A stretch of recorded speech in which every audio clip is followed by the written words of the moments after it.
அமெரிக்க அதிபர் டொனால்ட் ட்ரம்பை நேற்று இரவு ஒரு மர்ம நபர் துப்பாக்கியால சுட முயற்சி செஞ்சிருக்கிறாரு.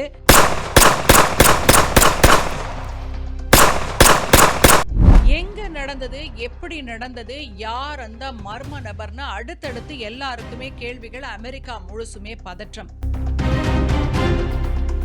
ஒரு பக்கம் பார்த்தா ஈரான் போருக்கும் இதற்கும் ஏதாவது சம்பந்தம் இருக்குமா அப்படின்ற கேள்வி எழுப்புறாங்க. என்ன நடந்துச்சு வாங்க பார்க்கலாம். வாஷிங்டன்ல இருக்க ஹில்டன் ஹோட்டல்ல தான் இந்த சம்பவம் நடந்துச்சு. அங்க இருக்கிற இன்டர்நேஷனல் பால்ரூம்ல தான் அதிபர் ட்ரம்ப் கலந்துக்கிற நிகழ்ச்சி நடக்கிறதுக்காக எல்லா ஏற்பாடுகளும் பண்ணியிருந்தாங்க. அமெரிக்க அதிபர் ட்ரம்போட அவரோட மனைவி மெலினா ட்ரம்ப், துணை அதிபர் ஜேடி வென்ஸ் அப்படின்னு 2600க்கும் மேற்பட்ட பத்திரிகையாளர்கள், ஹாலிவுட் பிரபலங்கள், அப்புறமா உயர்மட்ட அரசியல்வாதிகள் அப்படின்னு எல்லாருமே கலந்துக்க இருந்த அந்த நிகழ்ச்சிக்கு பேரு white house correspondence dinner, WHCD அப்படின்னு சொல்லுவாங்க. இது ஒவ்வொரு வருஷமும் ஒயிட் ஹவுஸ் கரஸ்பாண்டன்ஸ் அசோசியேஷன் அப்படின்ற பத்திரிகையாளர் அமைப்பால நடத்தப்படுற ஒரு பாரம்பரியமான நிகழ்வு. இது 1921 இருந்தே நடக்குது. அமெரிக்க அதிபர்கள் இந்த விருந்துல கலந்துக்கிறது அப்படிங்கிறது ஒரு மரபு. இது வழக்கமா ஏப்ரல் மாசத்தோட கடைசி சனிக்கிழமை இரவு வாஷிங்டன்ல இருக்க ஹில்டன் ஹோட்டல்ல நடக்கும். போன முறை அதிபராக இருக்கும்போது ட்ரம்ப் இந்த நிகழ்ச்சியில கலந்துக்கவே இல்லை. ஆனா இந்த முறை ஏற்கனவே பத்திரிகையாளர்களோட அவருக்கு நிறைய கசப்பான சம்பவங்கள் நடந்துடுச்சு. எல்லாத்தையும் சரி செய்யணும் அப்படின்றதுக்காக தான் இந்த நிகழ்ச்சியில கலந்துக்கணும்னு ட்ரம்ப் முடிவு பண்ணாரு.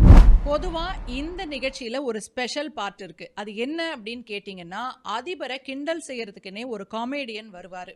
அவர் என்ன பண்ணுவாருன்னா, அதிபரை பத்தி மக்கள், பத்திரிகையாளர்கள்லாம் என்ன நினைக்கிறாங்க அப்படின்றத கிண்டலா சொல்லுவாரு. அப்படி ஒரு நிகழ்ச்சி எப்பவுமே நடக்கும். ஆனா இந்த முறை ட்ரம்ப் வராரு அப்படிங்கிறதுனால அவருக்கு அதுல விருப்பம் இல்லை. அதுக்காகவே அந்த நிகழ்ச்சியை மாத்துறாங்க. மென்டலிஸ்டின் அப்படின்னு இன்னொரு நிகழ்ச்சியா அதை மாத்துறாங்க. அதை நடத்தினவருக்கு பேரு ஓஸ் பெர்ல்மன். இவர் என்ன பண்ணுவாரு, மென்டலிஸ்டின் நிகழ்ச்சினா என்ன அப்படின்னா, நீங்க மனசுல என்ன நினைக்கிறீங்க அப்படின்றத அவர் கண்டுபிடிச்சு கணிச்சு சொல்லுவாரு. அதுதான் அந்த நிகழ்ச்சி. உடனடியா எல்லாம் என்ன எதிர்பார்த்தாங்க அப்படின்னா, ஒரு பக்கம் போர் பதற்றம் இருக்கு, அதனால இந்த போர் பற்றி அதிபர் ட்ரம்ப் என்ன நினைக்கிறாருன்னு அவர் கண்டுபிடிச்சு சொல்லுவாருன்னு எல்லாம் எதிர்பார்த்தாங்க. ஒரு பக்கம் அமெரிக்க அதிபர் ட்ரம்ப் உட்கார்ந்துருக்காரு, இன்னொரு பக்கம் அவருக்கு பக்கத்திலேயே அவரோட மனைவி மெலினா ட்ரம்ப் உட்கார்ந்துருக்காங்க. இந்த ரெண்டு பேருக்கும் இடையில போய் இவர் முட்டி போட்டு ஓஸ் பெர்ல்மன் உட்கார்றாரு. உட்கார்ந்த உடனே முக்கியமா ஏதோ சொல்ல போறாருன்னா என்ன தெரியுமா நடந்துட்டு இருந்தது? அங்க வெள்ளை மாளிகையோட செய்தி தொடர்பாளர் இருக்காங்க. அவங்க பேரு கேரலின் லெவிட். அவங்க கர்ப்பமா இருக்காங்க. இப்போ அவங்க அந்த குழந்தைக்கு என்ன பேர் வைக்க போறாங்க அப்படின்றத இவர் மனதளவுல அந்த அடுத்தவங்க மனசுல என்ன இருக்குன்னு சொன்ன இல்லையா, இவர் கண்டுபிடிக்க முயற்சி செய்யறாராம். பாருங்க, நாட்டுக்கு எவ்வளவு முக்கியமான ஒரு விஷயத்தை பத்தி அவங்க பேசிட்டு இருந்திருக்காங்க பாருங்க. அந்த சமயத்துல தான் இந்த சம்பவம் நடந்துச்சு.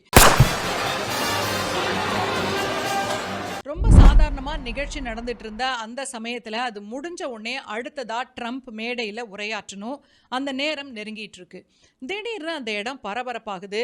பால்ரூம் நுழைவாயிலுக்கு வெளியில இருக்கிற மேக்னட்டோமீட்டர் பாதுகாப்பு சாவடியில ஒரு நபர் அத்துமீற முயற்சி பண்றாரு. பாதுகாப்பு அதிகாரிகள் உடனடியா அவரை தடுக்கிறாங்க.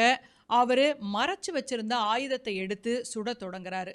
5-8 முறை துப்பாக்கி சத்தம் கேட்டதா சொல்லப்படுது. கெட் டவுன் அப்படின்ற அலறல் சத்தங்களுக்கு இடையில பாதுகாப்பு அதிகாரிகள் ரொம்ப வேகமா ஓடி வராங்க. முதல்ல பாத்தீங்கன்னா ஜேடி வென்ஸ் தான் உட்கார்ந்து இருக்கிறாரு. அதனால துணை அதிபரை அப்படியே அவர் போட்டுட்டு இருந்த கோட்டை பிடிச்சு இழுத்துக்கிட்டு உள்ள போறாரு ஒரு பாதுகாவலரு. ட்ரம்ப் சுதாரிக்கிறதுக்குள்ளேயே இது நடந்துடுச்சு. அடுத்ததா ட்ரம்ப்பை நோக்கி ஓடுறாங்க சீக்ரெட் சர்வீஸ் அதிகாரிகள். அதிபர் ட்ரம்ப்பை பாதுகாப்பா வெளியேற்ற அவர் அப்படியே பிடிச்சு இழுத்ததுல அவர் நில தடுமாறி கீழே விழுறாரு. திரும்பவும் எல்லாருமா சேர்த்து அவரை தூக்கி எழுப்பி பாதுகாப்பா உள்ள அழைச்சிட்டு போறாங்க. இந்த காட்சி பார்க்கும் போதே ரொம்ப பரபரப்பா இருந்துச்சு. உடனடியா கூட இருந்த மெலினா ட்ரம்பையும் அவங்க மேடையில இருந்து பாதுகாப்பா கூட்டிட்டு போயிட்டாங்க. வந்திருந்த விருந்தினர்கள் எல்லாருக்கும் பதற்றம், பதறி அடிச்சுக்கிட்டு வெளியே ஓடினாங்க. இதுதான் நடந்த நிகழ்வு. இருக்கிற நமக்கு சமூக வலைதளங்கள்ல கிடைச்ச காட்சிகளை வச்சு உங்களுக்கு நாங்க இதுல கொடுத்துருக்கிறோம். என்ன நடந்துச்சு அப்படின்னு எல்லாருக்கும் ஒரு கேள்வி. அமெரிக்க அதிபரை சுட முயற்சி பண்ணவர் யாரு? அவரோட பின்னணி என்ன? ஏற்கனவே ஒரு முறை பார்த்தீங்கன்னா தேர்தலுக்கு முன்பாக ட்ரம்ப்பை உரசிக்கிட்டு போச்சு ஒரு குண்டு. திரும்பவும் ஒரு துப்பாக்கி சூடு சம்பவமா அப்படின்னு எல்லாருக்கும் ஒரு கேள்வி. ட்ரம்ப் ஆதரவாளர்கள்லாம் ரொம்ப பதற்றத்துல இருக்காங்க.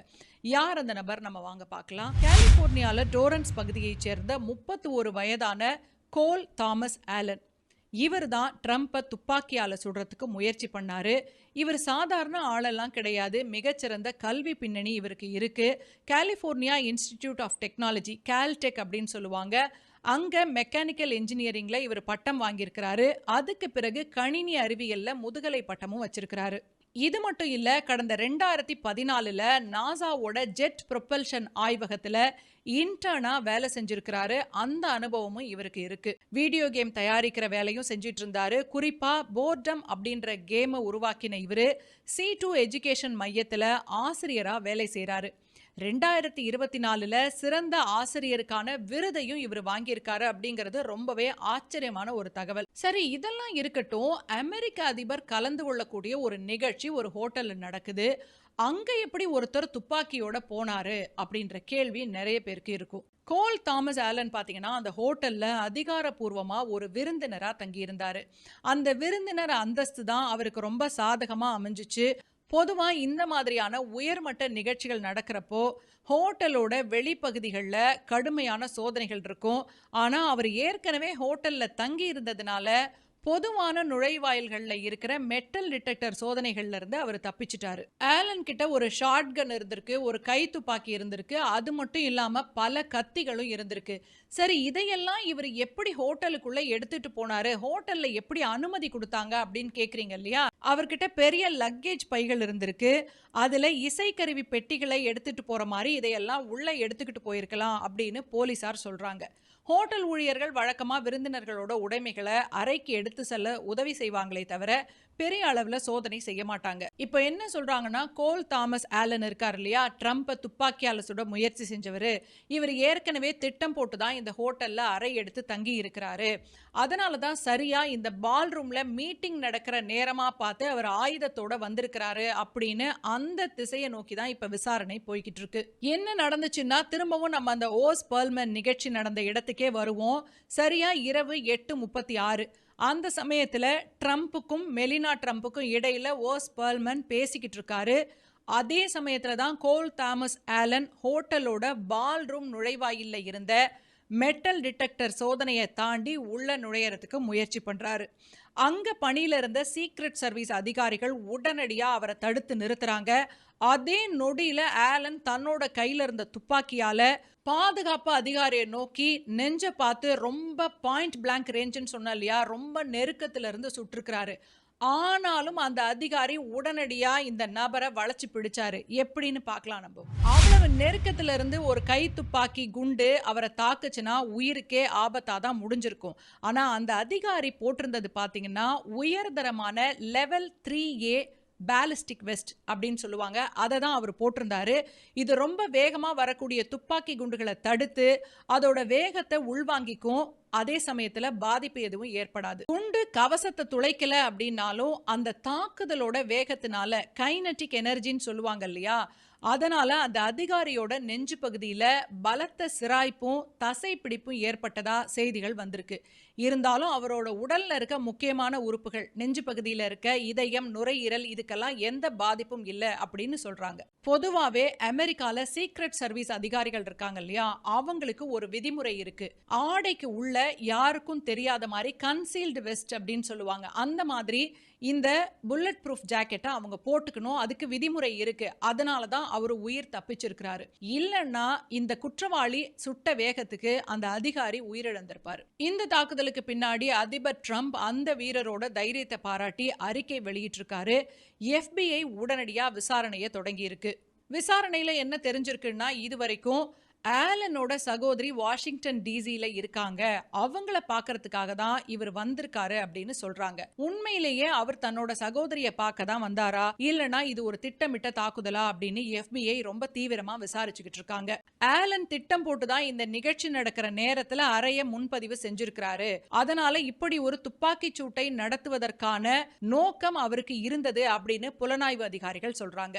FBI அதிகாரிகள் சும்மா இருப்பாங்களா? உடனடியா விசாரணையை தொடங்கிட்டாங்க. கலிபோர்னியால இருக்க அவரோட வீடு, அடுத்ததா லேப்டாப், அவர் பயன்படுத்தின மொபைல், அவர் யாரு கூட பேசினாரு அப்படின்னு துருவி துருவி விசாரணை நடத்துறாங்க. ஒரு சாதாரண ஆசிரியர் அப்படின்னு சொல்றாங்க. அதுவும் சிறந்த ஆசிரியர்னு விருது வேற வாங்கியிருக்கிறாரு. இவருக்கு துப்பாக்கி எங்கிருந்து கிடைச்சது? அதிபரையே கொலை செய்ய வேண்டும் என்ற நோக்கம் எங்கிருந்து வந்துச்சு அப்படின்ற கோணத்துல தான் FBI விசாரிக்குது. சரி, அமெரிக்க அதிபர் ட்ரம்ப் இது பற்றி என்ன சொல்றாரு அப்படின்னு நீங்க கேட்கலாம். அவருக்கு துப்பாக்கி வெடிச்ச சத்தம் ஏதோ தட்டு கீழே விழுந்து உடைஞ்ச மாதிரி கேட்டுச்சான். அதனாலதான் அவர் அவ்வளவு அமைதியா உட்கார்ந்து இருந்ததா சொல்றாரு. அது மட்டும் இல்ல, இந்த மாதிரி மிரட்டல்களுக்கெல்லாம் நான் பயப்பட மாட்டேன், என்னோட பணிகள் எப்பவும் போல தொடரும் அப்படின்னு சொல்றாரு. இந்த தாக்குதலுக்கும் ஈரான் போர் சூழலுக்கும் ஏதாவது தொடர்பு இருக்குமா அப்படின்னு கேள்வி கேட்டதுக்கு இப்ப வரைக்கும் அப்படி தெரியல, அந்த மாதிரி எதையும் இப்ப உறுதிப்படுத்த முடியாது அப்படின்னு பதில் சொல்லிட்டாரு. அதையெல்லாம் தாண்டி அதிபர் ட்ரம்ப் என்ன தெரியுமா சொல்றாரு, இவர் ஒரு லோன் வுல்ஃப், தனியா இருக்கிற ஒரு நபர் தான், பெரிய கூட்டம்லாம் இவருக்கு பின்னாடி கிடையாது, அது மட்டும் இல்ல இவர் ஒரு சிக் பர்சன், மனநலம் பாதிக்கப்பட்டவர் அப்படிங்கிற மாதிரி வர்ணிக்கிறாரு. FBI இப்போதைக்கு விசாரணையை நடத்திக்கிட்டு இருக்காங்க, இன்னும் ஒரு முடிவுக்கும் வரல. அவரை பற்றி இதுவரைக்கும் ஒரே ஒரு தகவல் கிடைச்சிருக்கு. அது என்னன்னு சொன்னா, 2024 அக்டோபர்ல கமலா ஹாரிஸோட தேர்தல் பிரச்சாரத்துக்காக $25 டொனேட் பண்ணியிருக்காரு. இது FECன்னு சொல்லுவாங்க, அதுல இருக்க பதிவுகள்ல இருந்து கண்டுபிடிச்சிருக்காங்க. இருந்தாலும் அவர் எந்த ஒரு குறிப்பிட்ட அரசியல் கட்சியிலையும் சேராம பார்ட்டி பிரெஃபரன்ஸ் இல்லாம வாக்காளரா பதிவு செஞ்சிருக்காரு. கோல் தாமஸ் ஆலன் மேல பெடரல் அதிகாரி மீதான தாக்குதல், அப்புறம் துப்பாக்கி பயன்பாடு போன்ற குற்றச்சாட்டுகள் சுமத்தப்பட்டிருக்கு. இந்த குற்றச்சாட்டுகள் நிரூபிக்கப்பட்டா அவருக்கு 20 வருஷத்திலிருந்து ஆயுள் தண்டனை வரைக்கும் கிடைக்கிறதுக்கு வாய்ப்பு இருக்கு. வாஷிங்டன்ல ஹில்டன் ஹோட்டல்ல நடந்த இந்த சம்பவத்தை தொடர்ந்து FBI இயக்குனர் காஷ் பட்டேல் பதவி நீக்கம் செய்யப்படலாம் அப்படின்னு செய்திகள் வந்திருக்கு. எந்த நேரத்திலையும் அவரை பதவியிலிருந்து தூக்கி எறிவாங்கன்னு சொல்றாங்க. துப்பாக்கி சூடு சம்பவம் மட்டும் இதுக்கு காரணம் இல்ல, காஷ் பட்டேலோட ஒழுங்கில்லாத நடவடிக்கை, அதிகப்படியான குடிப்பழக்கம் இதெல்லாம் தான் காரணம். அதனால வெள்ளை மாளிகை ஏற்கனவே அவர் மேல அதிருப்தியில இருந்தாங்க அப்படின்னு பத்திரிகைகள் செய்திகள் வெளியிடுறாங்க. அதே ஹில்டன் ஹோட்டல்ல இன்னொரு சம்பவமும் நடந்துச்சு. ஏப்ரல் 24ஆம் தேதி மாலை 6:38 மணிக்கு ஹில்டன் ஹோட்டலோட சுவர்ல எப்ஸ்டீன் கோப்புகள் திரையிடப்பட்டுச்சு. அடுத்த நாள் ராத்திரி 8:36 மணிக்கு அதே இடத்துல தான் துப்பாக்கி சூடு அரங்கேறி இருக்கு. இந்த 26 மணி நேர இடைவெளியில நடந்த 2 சம்பவங்களுமே அமெரிக்காவையே உலுக்கி இருக்கு. அடுத்த நாள் நடந்த துப்பாக்கிச்சூடு சம்பவத்தால எப்ஸ்டீன் கோப்புகள் தொடர்பான விவாதம் திசை திருப்பப்பட்டது அப்படின்ற குற்றச்சாட்டும் எழுந்திருக்கு. அமெரிக்க அதிபர் ட்ரம்பை நோக்கி ஒருத்தர் துப்பாக்கியால சுடுறாரு, என்ன நடந்துச்சு அப்படின்னு நம்ம விரிவா பார்த்தோம். இதுக்கு பின்னாடி ஒரு சந்தேகம் இருக்கு. அமெரிக்க அதிபர் ட்ரம்ப் என்ன சொல்றாருன்னா, அவர் ஒரு சிக் பர்சன், மனநலம் பாதிக்கப்பட்டவர் அப்படின்னு சொல்றாரு. இதை கேட்ட உடனே நிறைய பேருக்கு சந்தேகம், ஒருவேளை அவர் மனநலம் பாதிக்கப்பட்டவரா இருந்தா அவருக்கு தண்டனை கிடைக்குமா கிடைக்காதா அப்படின்றது. இன்னொரு பக்கம் பாத்தீங்கன்னா, ஏற்கனவே இந்த போரால ட்ரம்புக்கு எதிரான ஒரு சூழல் அமெரிக்கால இருக்குது. அதனால இதை மாற்றுவதற்காக ஏதாவது ஒரு டிராமா மாதிரி இந்த துப்பாக்கிச்சூடு நடந்ததா அப்படின்ற ஒரு கோணமும் இருக்கு. உண்மையிலேயே அந்த நபர் மனநலம் பாதிக்கப்பட்டவர் என்பது நிரூபிக்கப்பட்டா என்ன மாதிரியான தண்டனை அவருக்கு கிடைக்கும் அமெரிக்க சட்டத்தின்படி, அதையும் நம்ம இப்ப பார்த்துடலாம். அமெரிக்கால இருக்க ஃபெடரல் லா என்ன சொல்லுதுன்னா, சட்டப்பிரிவு 18 USC பிரிவு 17 குற்றம் செய்த நேரத்துல ஒருத்தருக்கு தான் செய்யறது தவறு அப்படின்னு புரியாத அளவுக்கு மனநோய் இருந்துச்சுன்னா அவர் தண்டனையிலிருந்து தப்பிச்சிருவாரு. அடுத்ததா நிரூபிக்கிற பொறுப்பு யாருக்கு இருக்கு அப்படின்னா, குற்றம் சாட்டப்பட்டவர் தனக்கு கடுமையான மனநல பாதிப்பு இருந்ததை நீதிமன்றத்துல உறுதியான ஆதாரங்களோட நிரூபிக்கணும். அவரோட மெடிக்கல் பேக்ரவுண்ட் அப்படின்றத அமெரிக்கால ரொம்ப எளிதா எடுத்துடலாம். அடுத்தது அவர் சிறைக்கு பதில் மற்றவர்களுக்கு ஆபத்தில்லை அப்படின்னு உறுதியாகிற வரைக்கும் பாதுகாப்பான மனநல காப்பகத்துல கட்டாயமா அடைக்கப்படுவாரு. அப்புறம் ஒருவரால விசாரணையை புரிஞ்சுக்க முடியலன்னா அவரு சிகிச்சை பெற்று தேறி வர்ற வரைக்கும் வழக்கு தற்காலிகமா நிறுத்தி வைக்கப்படும். இணையத்துல அமெரிக்க சட்டங்கள் என்ன அப்படின்னு பார்த்ததுல இதுதான் கிடைச்சிருக்கு. உங்களுடைய கருத்து என்ன? நீங்க இதை எப்படி பாக்குறீங்க? கமெண்ட் செக்ஷன்ல பதிவு பண்ணுங்க. நிறைய தளங்கள்ல தேடிதான் இந்த செய்தியை நான் எடுத்திருக்கிறேன். உங்களுக்கு ஏதான சந்தேகங்கள் இருந்தா நம்ம டிஸ்கிரிப்ஷன்ல அதுக்கான லிங்க் எல்லாம் இருக்கு, நீங்க கிளிக் பண்ணி படிச்சு பார்த்துக்கோங்க. நன்றி.